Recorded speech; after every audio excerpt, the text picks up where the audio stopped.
आप सर ये बताइए कि जो रिजर्वेशन के आधार पर जो सीटें जो आरक्षित होती हैं और उन आरक्षित सीटों पर कोई मेडिकल में एडमिशन ले रहा है, कोई इंजीनियर बन रहा है, लेकिन सर वो एडमिशन तक ही वो सीटें रिजर्व हैं। एडमिशन होने के बाद तो उन्हें बराबर की ही पढ़ाई करनी पड़ेगी उन तमाम छात्रों के मुकाबले जो दूसरे मतलब जो दूसरे जात से भी आ रहे हैं, समाज से भी आ रहे हैं, वो वैसे ही पढ़ाई करनी पड़ेगी और वही अंक हासिल करने पड़ेंगे, तभी जाकर के उन्हें डिग्री मिलेगी। तो फिर वहाँ पे तो सर रिजर्वेशन खत्म हो जाता है। फिर ये क्यों कहा जाता है कि जो रिजर्वेशन के बुनियाद पर डॉक्टर इंजीनियर बनेगा उसके अंदर योग्यता होगी या नहीं होगी, ये लॉजिक फिर सर समझ में नहीं आता। भाई आप देना चाहेंगे आंसर? अगर मैं आप ना दो तो फिर नहीं, मैं दे सकता हूँ इस चीज़ का, लेकिन आप एक बात बताइए, कोई भी हम किसी भी चीज़ में बाइफेरिकेट करते हैं, भाई अगर बीच में कंटिन्यू करना तो प्लीज़ आप आ सकते हैं।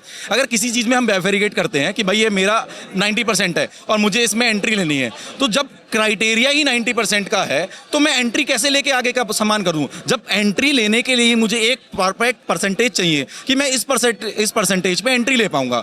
जब मैं 90 वाला उस परसेंटेज पे नीट क्लियर करके 90% पे लाकर भी एंट्री ही नहीं ले सकता, तो आगे सामान करने का फायदा क्या है? मैं तो पहले ही गेट से बाहर हो गया ना, मैं मेन गेट से एंट्री नहीं कर पा रहा हूँ ना। आगे चल के तो चलो ठीक है, सब कुछ मैं मानता हूँ, सारी चीज़ें सेम हो गई। तो ये तो चीज़ सर उन्हें मुख्य धारा से जोड़ने के लिए की गई है ताकि वो भी, उनकी भी भागीदारी इसमें ज़्यादा से ज़्यादा हो सके। एक बार बताइए कि मैं देखिए सर, ये मेरा पर्सनल सवाल नहीं है, ये जो तर्क दिए जाते हैं, जो आरक्षण के पक्ष में जो लोग हैं जो तर्क देते हैं, मैं उनकी सवाल कर रहा हूँ। डेफिनेटली आप एक बार बताइए, 33% पे अगर जस्ट पर्सनल पे चले जाते हैं, मैं टीचर हूं, मैं इस चीज़ में बात नहीं करूंगा, अगर हम 33% पे जाते हैं, मान लीजिए वो डॉक्टर जो है वो 3 या 4 बार में अटेम्प्ट करके वो पास करके गया। देखो 33% है, मैं टीचर हूं, मुझे पता है अच्छे से कि 33% वाला एक बार में पास नहीं कर सकता, ये मुझे पता है। उसके साथ कितनी मेहनत लगेगी और बहुत क्राइटेरिया लगेगा। भाई बिल्कुल सही बात बोल रहा हूँ इस चीज़ में, बीइंग अ टीचर बता रहा हूँ। 90% वाले पे मुझे कम मेहनत करनी पड़ेगी और मैं बहुत आराम से उसे पास करा सकता हूँ चीज़ें के लिए। अब वो 33% वाला अगर 4 बार पेपर देने के बाद में पास करके जाता है, मेरे पापा की तबीयत खराब होगी तो मैं वहाँ लेके नहीं जाऊँगा, भले ही वो मेरा स्टूडेंट हो, मैं उसके पास जाऊँगा, चाहे वो किसी भी समुदाय का हो, चाहे वो SC हो, चाहे वो ST हो, चाहे घुमंतु जाति का हो। लेकिन अगर वो बच्चा काबिल है और 95% से ऊपर की बात लाता है तो मैं उसके पास लेके जाऊंगा, चाहे उसकी फीस 1000 हो, 2000 हो या फ्री हो, मैं उसके पास जाऊंगा। ये है मेरा मेन मुद्दा कि अगर बच्चों को देना है तो पूरा समाज को एक अधिकार दो। ये आगे की जनरेशन है।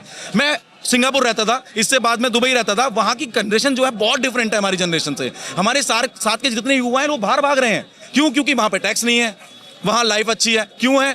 क्योंकि हम लोग भी तो यहाँ कर सकते हैं सेम चीज़, तो चीज़ हम ये भी तो यहाँ कर सकते हैं। भाई प्लीज़ आप चलिए सर। देखो, पहली बात जो आपने बोला कि 90% और उसके बाद चाहे वो 30% या 10% लेके आए, आगे चल के उनको सेम पढ़ाई करनी पड़ती है।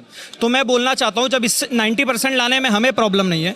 अगर तुम बोलते हो कि एक तरफ कि हमें रोटी बेटी का रिश्ता करना है, हमें इक्वालिटी चाहिए, तो इक्वालिटी करनी है तो चलो मैं EWS त्यागने के लिए तैयार हूँ, त्यागो ना रिजर्वेशन, आओ हमारे साथ। अगर मुख्य धारा में जुड़ना है तो जितनी मेहनत हम कर रहे हैं उतनी मेहनत तुम भी करो, जितना फी हम पे कर रहे हैं उतना फी तुम भी पे करो ना। तुम्हें इतनी सारी फैसिलिटी मिलती है। मैं पूछना चाहता हूँ, चाहे वो अभी JP नड्डा जी बीमार थे बीच में, चाहे JP नड्डा जी हो, चाहे मोदी जी हो, चाहे अमित शाह जी हो, वो -40% लाए हुए डॉक्टर के पास क्यों नहीं जाते? मेरा सिंपल सा सवाल है। वो जाना शुरू करें, उसके बाद हम भी उनका साथ देंगे। शुरू तो करें ना। जिस पॉलिटिशियन को हमने चुना था कि वो UCC लेके आएंगे, इक्वालिटी लाएंगे, वो लेकर आ रहे हैं UGC, और फिर सुप्रीम कोर्ट उस पर रोक लगा रहा है तो वो सुप्रीम कोर्ट की भी खिलाफत करने लग जा रहे हैं। तो हमें प्रॉब्लम इससे कि एक तरफ आप बोलते हो बटोगे तो कटोगे, एक हो तो सेफ हो, और दूसरी तरफ आप ही UGC और रिजर्वेशन जैसे लोगों को, कानून को डिफेंड करके बांटने का काम करते हो। हमें प्रॉब्लम यहाँ पर है, हमें कोई दलित भाई से प्रॉब्लम नहीं है। दूसरी तरफ ये प्रोपोगेंडा चलता है कि 3000 साल से मैं पानी नहीं पीने देगा। साइंस के हिसाब से कोई 7 से 10 दिन पानी ना पिए तो वो आदमी मर जाता है। तो 3000 साल से अगर तुम पानी नहीं पी रहे हो तो अभी तक कैसे जिंदा हो? बताओ ना। अगर आपको इक्वालिटी चाहिए तो हमारे साथ आओ, हमारे साथ मिलके इस आरक्षण का काले कानून के खिलाफ खड़े हो जाओ। UGC जो हमें बांटने का काम कर रहा है उसके खिलाफ खड़े हो जाओ, हम आपको जोड़ते हैं। क्या दिक्कत है? सर एक मैं थोड़ा सा तीखा सवाल करूंगा और आप लोग ऑफेंड मत होइएगा प्लीज, ठीक है? वो ये कि आप लोग जैसे कि इक्वालिटी की बात कर रहे हैं, समाज में इक्वालिटी कैसे आएगी जब, क्या आपको लगता है कि कोई ब्राह्मण अपनी बेटी किसी दलित को दे सकता है? इक्वालिटी तो सर यहाँ पे भी इक्वालिटी होनी चाहिए ना। आप समाज में, आप हिंदू हैं, अगर आप बटने और ना कटने की बात कर रहे हैं तो ये इक्वालिटी फिर यहाँ पर क्यों नहीं दिखती है? पत्रकार महोदय, इसका जवाब मैं दे देता हूँ। पहली बात तो हम दलित को अपना भाई मानते हैं और हमारा वो वाला कल्चर नहीं है कि भाई बहन के यहाँ पे शादी कर दे। पहली बात। और दूसरी बात, मैं ब्राह्मण हूँ मान लो, ये भी भाई ब्राह्मण है। यहाँ पे भाई बहन की बातें नहीं कर रहा हूँ मैंने। आपने शादी की बात करी, उसी का जवाब दे रहा हूँ। हम दो ब्राह्मणों ये में भी सर शादी करते हैं। मैं बार बार कह रहा हूँ, ये मेरे पर्सनल सवाल नहीं मैं आपको है। जवाब जो दे रहा हूँ। चीजें चलती है ना, तर्क वितर्क, चीज़ का जवाब मैं दे उसी का इसी कि चीज का आपको जवाब दे रहा हूँ। अगर हम किसी के साथ भी शादी ब्याह करते हैं ना, तो कोई भी बाप सबसे पहले जाके लड़के से ये पूछता है कि बेटा आप करते क्या हो, आपकी कमाई क्या है, आपकी सोर्स ऑफ इनकम क्या है। उसके बाद हम कुंडली मिलाते हैं, गोत्र मिलाते हैं, इतनी सारी चीजें होती है। तुम पहले उस काबिल तो बनो कि हमारी बेटी तुम्हारे घर पे जाके सुरक्षित महसूस कर पाए। एक तरफ तुम हमारे देवी देवताओं को गाली दोगे, हमारे भगवानों का अपमान करोगे, हमारे जो महापुरुष है उनको गालियां बकोगे, उसके बाद तुम उम्मीद कर रहे हो कि भाईचारा बना रहे, तो कैसे संभव है? आप मुझे एक ब्राह्मण बता दो जो यहाँ पर खड़ा होगे जो अम्बेडकर जी को गाली दे रहा है, बताओ। हम जब नहीं करते, अगर हम तुम्हें संविधान मान रहे हैं तो तुम भी तो हमारी इज्जत करो। इक्वालिटी दोनों तरफ होती है, एक हाथ से ताली नहीं बजती। इसमें मैं कुछ कहना चाहूंगा, जैसे कि ये लोग आरोप लगाते हैं, एक होता तर्क और एक होता कुतर्क। कुतर्क आप कुछ भी कह लीजिए, और तर्क एक अलग चीज होती है। जैसा ये लोग आरोप लगाते हैं ना कि ऐसी कि हमसे शादी नहीं करते, अरे भैया अम्बेडकर जी ने तो ब्राह्मण लड़की से शादी करी थी, उसके बच्चे तो दलित पैदा हुए, और जब उनकी बहनों ने ब्राह्मण लोगों से शादी करी, उनके बच्चे ब्राह्मण पैदा हुए। दूसरा, ये दलित, हमारी एक जातियां होती हैं भंगी, वाल्मीकि, ये ऐसी वाल्मीकियों में जाके क्यों नहीं बैठते भाई?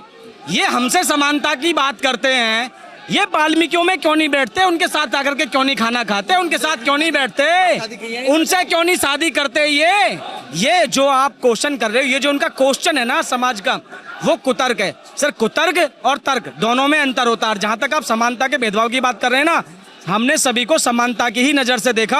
आज हमारी राष्ट्रपति भी दलित हैं और हमारा प्रधानमंत्री भी पिछड़ा हुआ है। यदि हम समानता की बात करते तो ना प्रधानमंत्री को स्वीकारते, ना हम राष्ट्रपति को स्वीकारते।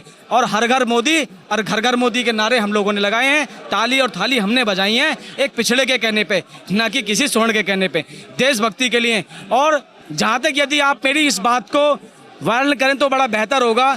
एक डिस्ट्रिक्ट गाजियाबाद उत्तर प्रदेश में महंत यति नरसिंहानंद सरस्वती जी महाराज हैं, वो कहते हैं कि मुझे तो सरकार की मंशा खराब लगती है कि ये सऊदी से चलते हैं, इनकी वहाँ पे वीडियो क्लिप है, ये यूजी से जैसे कानून सऊदी से लेकर आए हैं, अरब से लेकर आए हैं, क्योंकि जब भी तो देश को बर्बाद किया जा सकता है। भैया किसने मांगा था इनसे यूजीसी?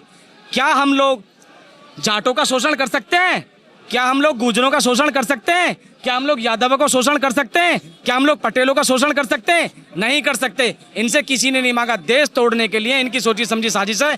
यदि मेरी बात सत्य है और मेरा अनुमान सत्य है, यदि नरसिंहानंद सरस्वती जी के लगाए हुए आरोप सत्य हैं, तो मुझे तो इनकी मंशा पर भी शक होता है कि ये वाकई देशद्रोही हैं और भारत का मतलब भारत को विश्व गुरु बनाने का इनका एक प्रोपगंडा, हिंदू राष्ट्र बनाने का इनका प्रोपगंडा बहुत बेकार है और घिनौना है और षड्यंत्रकारी है।